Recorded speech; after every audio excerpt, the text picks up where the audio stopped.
beliau bisa membuat program yang begitu cepat seperti ini. Ini yang berbeda daripada metode-metode yang bahwa amsilati Kiai Taufik adalah didikan asli daripada Allahyarham Kiai Haji Muhammad Ahmad Al-Makhlud, yang mana beliau Kiai Sahal mengaji kepada Kiai Zubair abahnya Allahyarham Bajini juga. Jadi bahwa sambung sinambung sangat ini yang membedakan amsilati mendunia. Perlu jenengan ketahui semua. Sekarang apa yang akan kita lakukan dari amsilati? Jelas. Amsilati sangat jelas sekali sangat keilmuannya. Bahwa amsilati sebenarnya bukan baru. Ini hasil daripada didikan ulama-ulama kita, ulama-ulama ini, sehingga terwujudlah amsilati barokah daripada keisahan, terus di saluran ini dari ulama-ulama yang lain. Bahkan para habaib, para ulama-ulama besar mengakui kealiman di Taufik, mengakui amsilati adalah sebuah metode yang istimewa. Tak ada yang pun bahaya pun niku sedo, alumni niku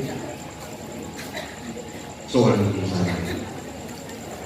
Mau amsilati sulit kita amsilati dewasa. Zaman saat ini, wong sing khatam amsilati, zaman saat ini yang sing khatam bener-bener paham amsilati, yo ngalim tenan. Itu dawuh Allah sampai ini juga. Karena beliau paham adanya amsilati. Nggih. Awalnya saya bahasa ini kesantri Mbak juga. Ngaten nggih. Bahwa ini pemberitahuan apa yang kita lakukan dari amsilati. Oleh sebab itu nggih, kula suwun Bapak-bapak Ibu kali santri semangat terus untuk menyupport beberapa ketelitian panjenengan pondok mriki, khususipun program amsilat dan program-program Indonesia. Kalau aku amalul walad, amalul walid, akan tahu laki-laki untuk pilih mantu, tidak pilih pun anjir tahu atur, boleh berlaku. Wabillahi taufiq ila aqwamit thoriq. Assalamualaikum warahmatullahi wabarakatuh.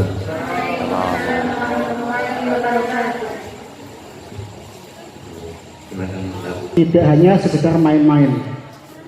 Nah, ada beberapa santri yang pasca amsilati Bapak dan Ibu, tapi kami hanya mengambil 3 saja karena ini momennya momen wisuda amsilati. Semoga di acara selanjutnya, di acara berikutnya nanti bisa ada momen wisuda pasca amsilati. Betul nggih?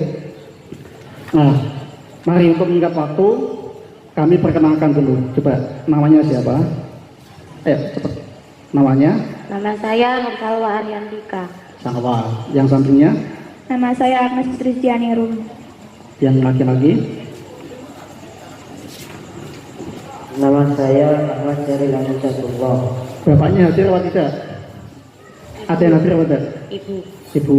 Mungkin ibu mau dampingi, silakan. Gak apa-apa, tidak saya tes. Hanya sekedar mendampingi supaya anak tidak grogi nanti. Karena yang akan dites nanti 1 kitab, Pak. Bata kosongan. Monggo. Cukup? Cukup.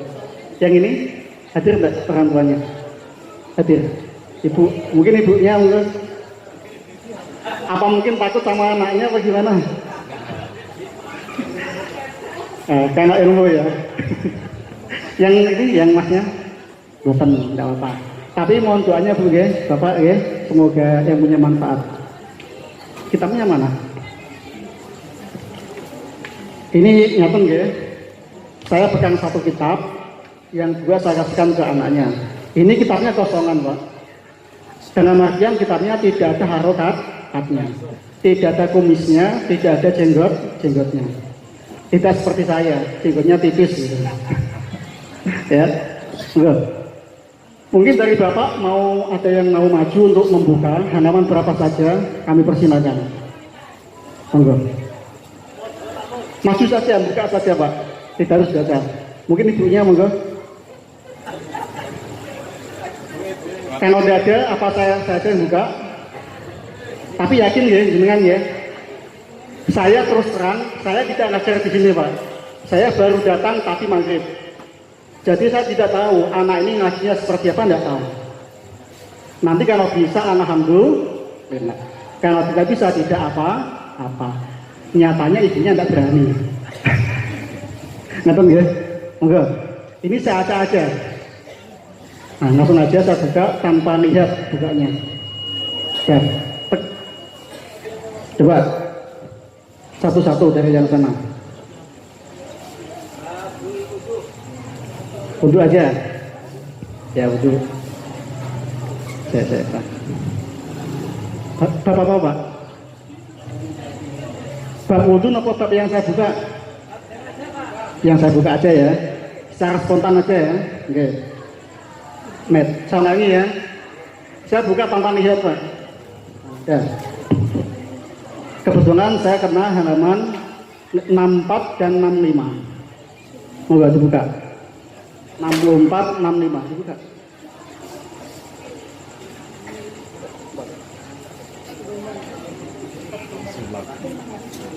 Nah, ya, saya. Ya, saya bacanya satu-satu aja. Ya, dibuka. Buka. Mbak Sangwa, ayo dibaca, dibuka. Agnes siapa namanya? Ya, ayo buka. Ya. Bismillahirrahmanirrahim. Faslun dari suci wa yasihu langsung demanu dunia bol nanggung bira-bira utang al-mustakir watikan tetep pidimati yang dalam tanggungan ida alim manalikani waro kodoruha apa kira-kirane deman wali suaki bil hak lan kedua wong kang duweni hak mutalabatuman apa naki wong sya akan garis peman minandami nisange wong kang nanggung wal madmun lan kang ditanggung anu sange wong ida kana nalikane ana adoman apa nanggung alam yang atas barang bayana kan jelasake apa ma wa ida goro malah nalikane kuwi sapa adomanu rojia mongko jebel alam madmuni atas wong kang ditanggung anu sange wong ida kana nalikane ana adoman apa nanggung wal qada ulan ngodoni biirini kelawan idine madmun walayasi kulan ora so demanu masuli apa nanggung barang kang ora jelas wala malan ora barang lam yajibu kang ora wajib ila dalika kejebur nemu barang almabia kan tindel. Bener Pak? Saya kebenar ya baca ya. Apa mungkin terlalu cepat bacanya? Coba. Saya ingin menanyakan, bagian bahasa Arab dimaknai. Yang kamu baca tadi itu intinya tentang apa? Tentang susahnya menanggung hutang. Menanggung hutang, bab doman Pak namanya. Oke, benar Pak? Ya, benar. Coba jelaskan, diartikan coba bagaimana maksudnya. Sah menanggung hutang yang masih tetap menjadi tanggungan orang itu apabila sudah diketahui jumlah dari hutang itu dan orang yang memiliki hak maka boleh menagihnya kapan saja baik kepada orang yang menanggung maupun orang yang ditanggung apabila barang itu sudah jelas dan apabila orang yang menanggung itu sudah mengembalikan maka boleh meminta kembali barang yang ditanggung dari madmun dengan izinnya orang yang ditanggung dan tidak sah menanggung hutang yang belum jelas. Ya cukup. Yang benar itu aja ya. Tadi bab doman menanggung hutang. Coba kasih gambaran seperti apa sih menanggung hutang itu? Contohnya seperti apa? Misalnya seperti si A mempunyai hutang kepada si B dan si C ingin menanggung hutang si A dan membayarnya kepada si B. Itu ya? Yes. Ya saya benar itu aja. Ya cukup karena kita waktunya pendek saja. Yang satunya, yang sini dulu apa yang sini dulu Pak? Yang cowok, enggak. Yang ini saya buka asal-asalan ya.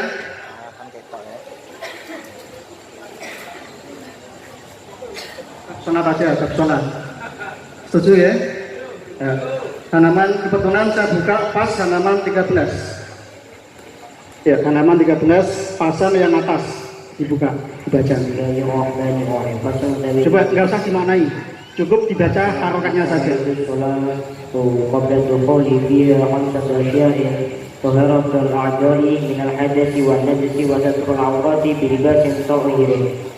والوقوف على المكان طاهر والعلم بدخول الوقت واستقبال القبلة ويجوز ترك القبلة في حالتين في شدة الخوف وفي النافلة في السفر على الظاهرة خلافي. Benar Pak? Benar itu aja ya. Coba, yang kamu baca tadi tentang apa? Syarat sah sholat sebelum mandi. Seandainya gini saya tanya, seandainya ada orang sholat yang tidak menghadap kiblat atau yang tidak menutup auratnya, itu sah apa tidak sholatnya? Kenapa? Karena termasuk apa? Karena termasuk tidak Termasuk syarat apa? tidak syarat sholat. Oh, termasuk syarat sahnya apa syarat wajibnya sholat. Ada berapa tadi? Ada 5. Apa saja? Sebutkan.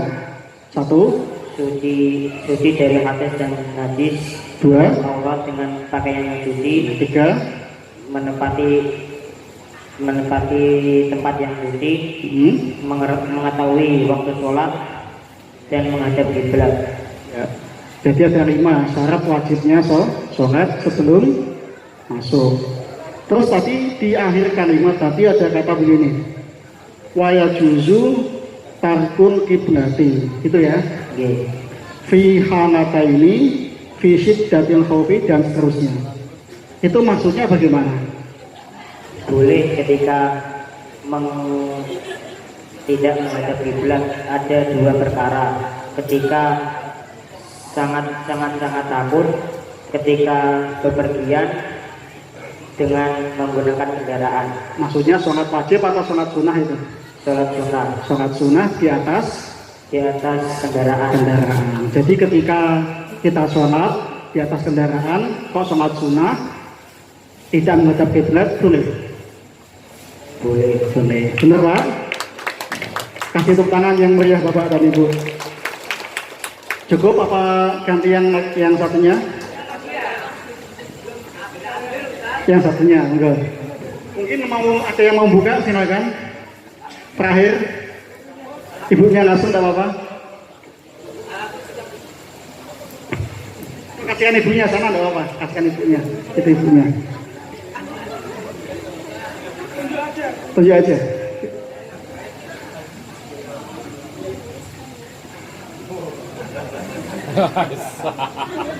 Ini tanpa rekayasa Pak ya? Kayak sulap. Pak, saya tanya Pak, jenengan tadi sudah rekayasa apa enggak Pak? Sudah janjian apa belum? Asli Pak ya? Oke, silakan. Aman 16 juga. Pasang yang kedua apa yang pertama Pak?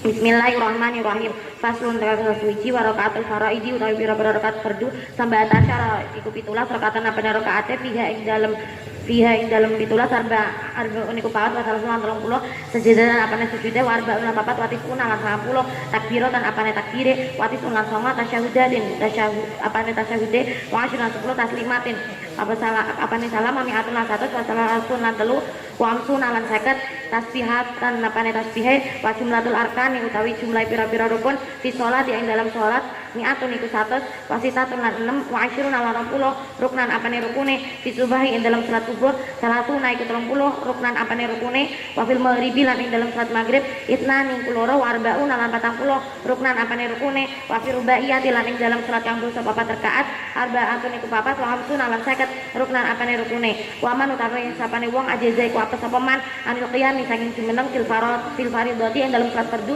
sholat mongko salat sepeman jalisan hale lungguh wa man utawi sapane wong ajaza iku apes apa man anil julusi sange lungguh sholat mongko salat sepeman mutajian hale turu miring. Bener Pak? Nah, tanpa rekayasa Pak ya? Nah, coba tadi diartikan coba dari depan. Rakaat sholat fardu itu ada 17 rakaat di Jadi dalamnya. sholat fardu itu apa saja? Subuh, duhur, asar, maghrib, isya. Disingkat apa? Islam. Isya, subuh, zuhur, asar, Maghrib. Jadi sholat dari malam ada berapa rakaat? 17. 17. Terus Di dalamnya terdapat 34 sujud, 94 takbir, 9 tasyahud, 10 salam, 153 tasbih. Jumlah rukun pada setiap sholat ada 126 rukun.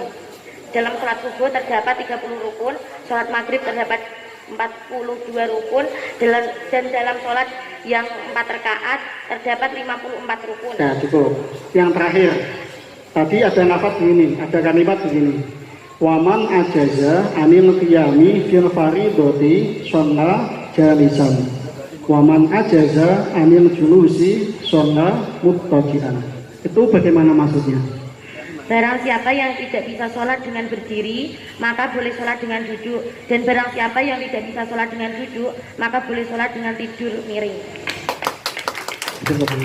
Jadi sholat itu asalnya dengan berdiri.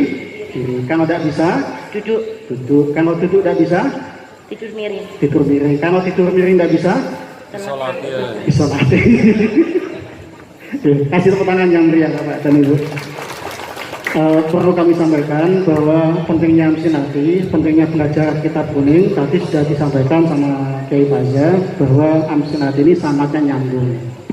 Dan yang paling penting ilmunya ini benar-benar mempunyai dasar, tidak hanya sekedar asal-asalan.